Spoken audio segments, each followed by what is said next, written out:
बाहुबलियों की राजनीति अपराध की उलझी गलियों से निकले उन सियासतदानों का सच है जिनके दामन पर यूं तो गुनाहों के दाग हैं, लेकिन सियासत के रसूख से उन्हें अलग पहचान मिलती है। ऐसे लोग खुद को आवाम का रहनुमा कहते हैं, उनके समर्थक उन्हें मसीहा बताते हैं, लेकिन जनता की जुबान में उन्हें कभी अपराधी, कभी माफिया तो कभी बाहुबली कहा जाता है। बिहार की सियासत में भी कई ऐसे दबंगों की लंबी चौड़ी फहरिस्त है। आज सियासतनामा के इस एपिसोड में कोसी के बाहुबली आनंद मोहन की बात हो रही है। नमस्ते, मेरा नाम अनिल शारदा है, आप द पंचायत देख रहे हैं। ये बाहुबली सीरीज है। 5 दिसंबर सन 1994 गोपालगंज के तत्कालीन डीएम जी कृष्णैया अधिकारियों की एक बैठक में शामिल होने के बाद वापस लौट रहे थे। इसके एक दिन पहले ही 4 दिसंबर को उत्तर बिहार के नामी गैंगस्टर छोटन शुक्ला की हत्या कर दी गई थी। उत्तर बिहार में भारी रोष था और हजारों लोग शव के साथ हाईवे पर प्रदर्शन कर रहे थे। इसी बीच तत्कालीन डीएम जी कृष्णैया की लाल बत्ती लगी कार नेशनल हाईवे से गुजरी। हाईवे पर मौजूद उग्र भीड़ लाल बत्ती लगी कार को देखकर भड़क उठी और पथराव शुरू कर दिया। कार के ड्राइवर और सुरक्षाकर्मी ने डीएम को बचाने की भरपूर कोशिश की, लेकिन वह असफल रहे। भीड़ डीएम कृष्णैया को कार से खींचकर बाहर ले गई। कार के ड्राइवर और सुरक्षाकर्मी चीखते रहे। वह मुजफ्फरपुर के नहीं बल्कि गोपालगंज के डीएम हैं, लेकिन खाबरा गांव के पास पीट पीट कर डीएम की हत्या कर दी गई।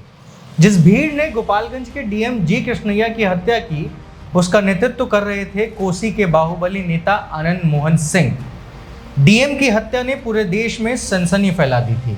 इस मामले में छोटन शुक्ला के भाई पर आरोप लगा कि उसने डीएम के कनपट्टी पर गोली भी मारी थी। सियासी गलियारों के साथ प्रशासनिक हलके में हड़कंप मच गया था।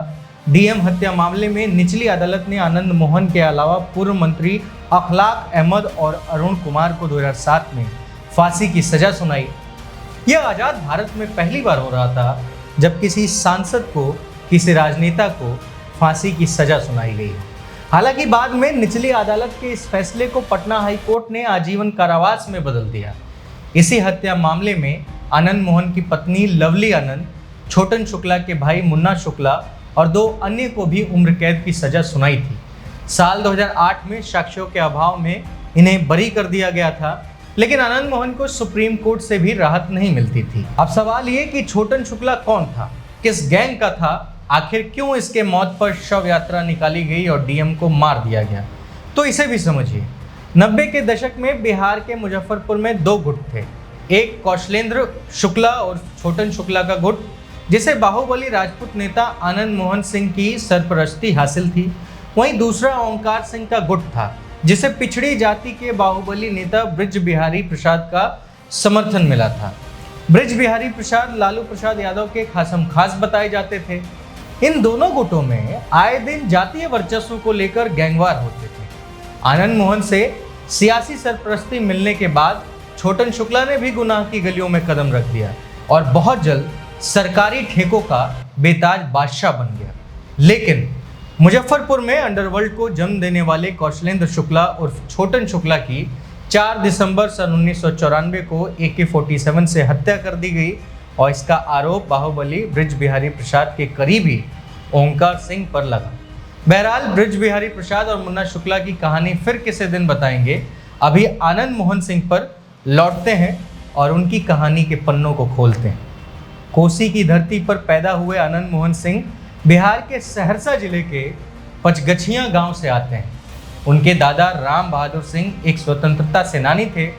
राजनीति से उनका परिचय सन 1974 में लोकनायक जयप्रकाश नारायण के संपूर्ण क्रांति आंदोलन के दौरान हुआ, जिसके कारण उन्होंने अपना कॉलेज तक छोड़ दिया। इमरजेंसी के दौरान उन्हें 2 साल जेल में रहना पड़ा। कहा जाता है कि आनंद मोहन ने 17 साल की उम्र में ही अपना सियासी करियर शुरू कर दिया था। स्वतंत्रता सेनानी और प्रखर समाजवादी नेता परमेश्वर कुंवर उनके राजनीतिक गुरु थे। अब ये गुरु आगे उनसे क्या कराते हैं, इसे समझिए। लंबे अरसे से बिहार की राजनीति जातिगत समीकरणों और दबंगई पर चलती आ रही थी। आनंद मोहन ने इसका भरपूर फायदा उठाया और राजपूत समुदाय की कमान अपने हाथ में ले ली। साल 1978 में तत्कालीन प्रधानमंत्री मोरारजी देसाई जब भाषण दे रहे थे तो उन्हें आनंद ने काले झंडे दिखाए। सन 1980 में उन्होंने समाजवादी क्रांति सेना की स्थापना की, जो निचली जातियों के उत्थान के विरोध में बनाई गई थी, जो आरक्षण का लगातार विरोध कर रही थी। धीरे धीरे उनका नाम अपराधियों में शुमार होने लगा और वक्त वक्त पर उनकी गिरफ्तारी पर इनाम घोषित होने लगे। उस दौरान उन्होंने लोकसभा चुनाव भी लड़ा, लेकिन जीत नहीं पाए। साल 1983 में आनंद मोहन को 3 महीने की कैद हुई थी। साल 1990 में जनता दल ने उन्हें महिषी विधानसभा सीट से मैदान में उतारा। वे विजयी रहे, लेकिन विधायक रहते हुए भी वे एक कुख्यात सांप्रदायिक गिरोह के अगुआ बन गए, जिसे उनकी प्राइवेट आर्मी कहा जाता था। ये गिरोह उन लोगों पर हमला करता था जो आरक्षण के समर्थक थे। साल 1990 में सरकारी नौकरियों में अन्य पिछड़ा वर्ग के लोगों को 27% आरक्षण की सिफारिश मंडल कमीशन ने दी थी, जिसे जनता दल ने अपना समर्थन दिया। लेकिन आरक्षण के पुरजोर विरोधी आनंद मोहन को ये कदम नहीं भाया।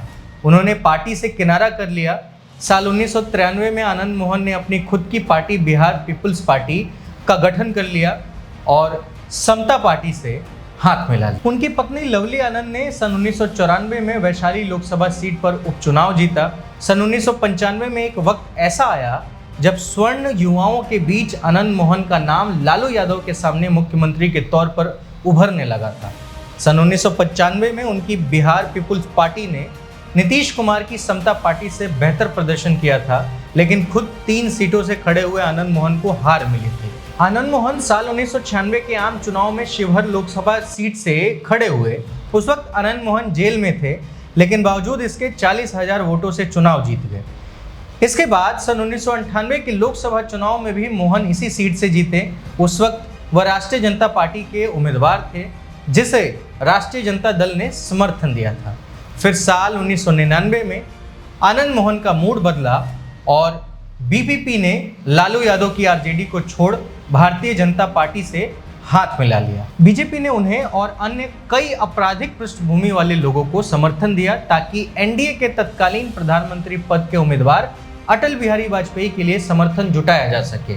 लेकिन आनंद मोहन का दाव धरा का धरा रह गया जब आरजेडी के अनवरुल हक ने उन्हें मात दे दी।